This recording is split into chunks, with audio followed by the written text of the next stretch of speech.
National Weather Service in Nashville has issued a severe thunderstorm warning for western Montgomery County in Middle Tennessee, Stewart County in Middle Tennessee, until 8:15 a.m. Central Standard Time.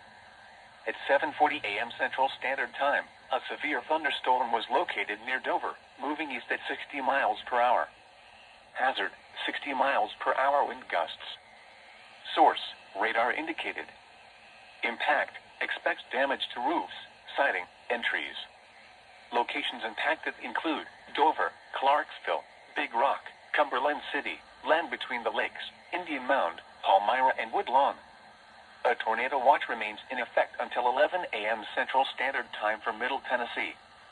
For your protection, move to an interior room on the lowest floor of a building. A tornado watch remains in effect until 11 a.m. Central Standard Time for Middle Tennessee. Repeating, a severe thunderstorm warning has been issued until 8:15 a.m. Central Standard Time for the following county: Stewart, Tennessee.